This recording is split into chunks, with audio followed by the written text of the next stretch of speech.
અને બાજ રોવે છે જો. આ ડુંગળી રોવરાવે શું કરું, નાની એવડી તો રોવરાવે શું કરું. અરે અરે અરે આમાં જોવો તો ભાઈ. હેલો મિત્રો, જય માતા જય દ્વારકાધીશ. સ્વાગત છે ફરીવાર એક મારા નવા રેસીપીના વિડીયોમાં. તો મિત્રો બતાવો રેસીપીમાં મિત્રો આજે આપણે લીલી ડુંગળીનું શાક કરવાનું છે. લીલી ડુંગળી એટલે આમ કહો ને કે મસ્ત મસ્ત શિયાળામાં સ્પેશિયલ બનતી અને દેશી ડુંગળીનું શાક. હા, મને બસ બોલતા આવડે નહીં યાર. તો ઓર્ગોનિક ખાતર વગરની ને દેશી રીંગ પેલું શું કહેવાય ડુંગળી, હા લીલી ડુંગળીનું શાક છે. માફ કરજો યાર, થોડી ફણી હો જાય. તો મિત્રો બનાવી લેજો એટલે કે અમારા વિડીયોમાં રેસીપીમાં કેવી રીતે બને છે રેસીપી. તો ફાઇનલી બાઈએ જો કામ એમનું કરી જ નાખ્યું છે. કાયમનું કામ હોય. તમને એમ થાય રેસીપી દેખાડશે, પણ રેસીપી નહીં, ઘૂઘરા છે. મેં મારું કામ કરી નાખ્યું છે. ડુંગળી કાપી લીધી છે, બાએ ઘૂઘરા વણી નાખ્યા છે અને બા રોવે છે. બા શું દુઃખ પડ્યું તમને? આ રોવરાવે છે ડુંગળી. બા રોવે છે જોરદાર, જોઈ શકો છો. એ આજે દુખડા પડ્યા છે તમારે. બા મસ્ત મસ્ત રેસીપી એટલે કે લીલી ડુંગળીનું શાક કરવાનું છે. આજ જોઈ શકો છો મિત્રો. આમ જોવો તો કટિંગ કરે છે ડુંગળી અને બા જ રોવે છે જો. આ ડુંગળી રોવરાવે શું કરું, નાની એવડી તો રોવરાવે શું કરું. અરે અરે અરે આમાં જોવો તો ભાઈ. રોવે છે. ગમે દુઃખ હોય ને એટલે ડુંગળી કાપવા બે જવાનું, એટલે દુઃખમાં રોઈ લ્યો ને તો તમને ખબર ન પડે અને તમારું દુઃખ એ હળવું થઈ જાય અને આ શાક પણ સુધારાઈ જાય. મગજ ટેન્શન વયો જાય ને. હા, અને આમ તમે રોઈશો ને તો તમને ખબર પડશે કે દુનિયા જોવે કે એટલે શું દુઃખ હશે તો રોતા હશે. વાતમાં કઈ હશે ને દુઃખ ને રો કરે છે તો તમને કેટલાય પ્રશ્ન પૂછશે મારા વાલા.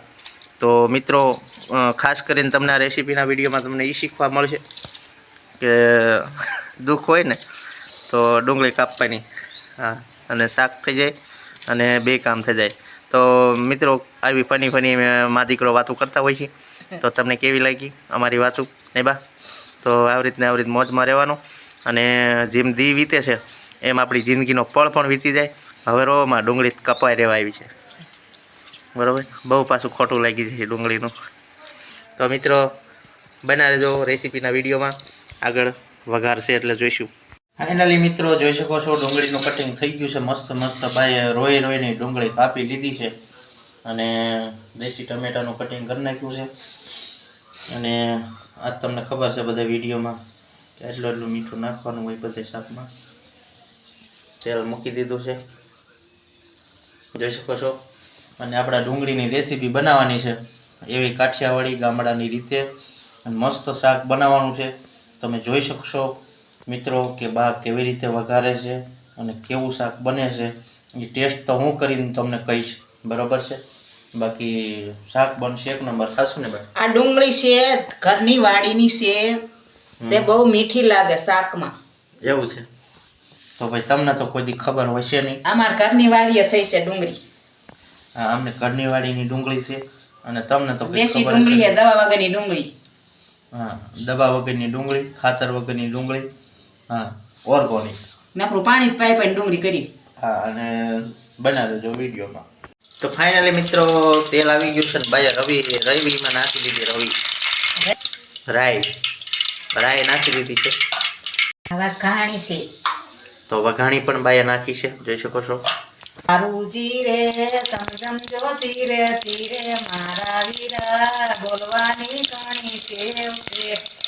જીરા નાખ્યા, જીરા. એમાં ગીત ગાવ બા. હમણાં ગીતમાં મારો મોબાઈલનું પૂરું કરી નાખે. તો મિત્રો ડુંગળી વઘારી નાખી છે. દીકરા શું કરું કે લે કાંઈ કરાય નહીં અને હે ને શાંતિથી શાક આનકો વઘારવાનું ધ્યાન રાખે ને કે મારું મોબાઈલ બધો બગડી જાય. મિત્રો જોઈ શકો છો. મને એમ કે મારા દીકરાને હું ગીત ગાઈ સંભળાવું પણ નો હખણારે. તો મિત્રો મસ્ત બાએ શાક વઘારી નાખ્યું છે, જોઈ શકો છો મિત્રો. અને હવે લીલા ટમેટા, લાલ ટમેટા નાખશે આમાં કાપેલા, જોઈ શકો છો. અને પાછા મજાક મસ્તીમાં પાછા તમે એ જોતા રહીજો કે શાક કેવી રીતે બને છે અને શું નાખે છે.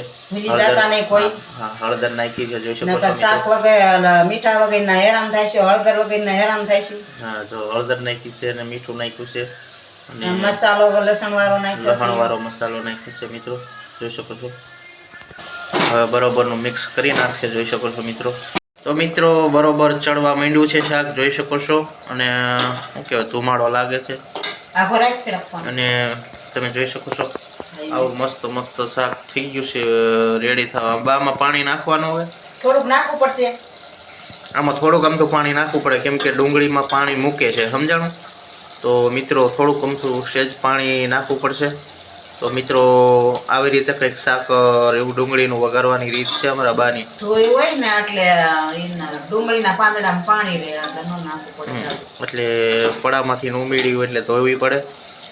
જોઈ શકો છો મિત્રો આવી રીતે શાક વઘાર નાખું. તો પાણી નાખવાનું છે, બાગ જ વાર લાગે નાખવું છે, પણ ઘડી ખહડવા દઉં. તો બરોબર પાકવા દેવાની ને પછી છે ને પાણી નાખવાનું છે, સમજાણું?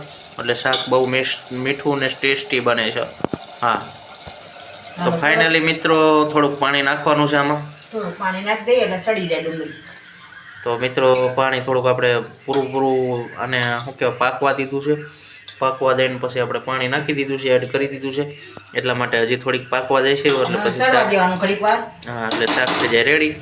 તો મિત્રો આવી રીતે કંઈક બાએ બનાવ્યું છે, અને બન્યા રહેજો જે વિડીયોમાં. અમારી ચેનલમાં નવા હોય તો લાઇક શેર ને સબસ્ક્રાઈબ કરી દીજો. અને આવા નવા રેસીપીના વિડીયો જોવા માટે અમારી ચેનલને આમ જો તમારે થોડીક શેર કરજો, લાઇક કરજો ને હાઇપ કરજો વિડીયોના, જેથી કરી એમને વિડીયો નવા બનાવવાનું મન થઈ જાય. અને બન્યા રહેજો. અમે પીરશે ને ત્યારે હું તમને દેખાડીશ હો. ફાઇનલી મિત્રો જોઈ શકો છો બાજરાના રોટલા થઈ ગયા છે, અને ડુંગળીનું શાક જોઈ શકો છો. આ રેસીપી પણ ભેગી તૈયાર થઈ જશે, પણ ક્યારે બનાવવા ખબર નહીં. વાલોર જોઈ શકો છો. ફાઇનલી માત્ર બધી તૈયારી થવા મળી છે. તો હા, લુકેન્દ્ર બે ગયા છે મારો ભાણભાઈ, અને મસ્ત જો બા પીરે છે, મૂકી દીધી છે. જોઈ શકો છો આ ગામડાની કંઈક આવી રીતની અમારે શું કહેવાય જમવાનું હોય છે, જોઈ શકો છો.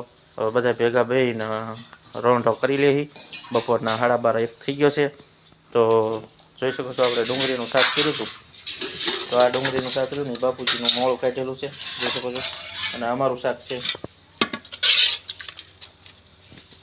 શાક ડુંગળીનું આ બની ગયું છે, જોઈ શકો છો મિત્રો. આવું બન્યું છે ડુંગળીનું શાક. તમને કેવું લાગ્યું? અને હવે કાંઈ રહેવાતું નથી, સુગંધ એવી આવે છે મસ્ત. તો ખાઈ લેવી ખાયેગા.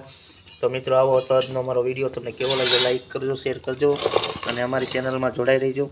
તો આવા અવનવા રેસીપીના વિડીયો તમને મળતા રહેશે. ત્યાં સુધી બધાને જય માતા, જય દ્વારકાધીશ, હર હર મહાદેવ.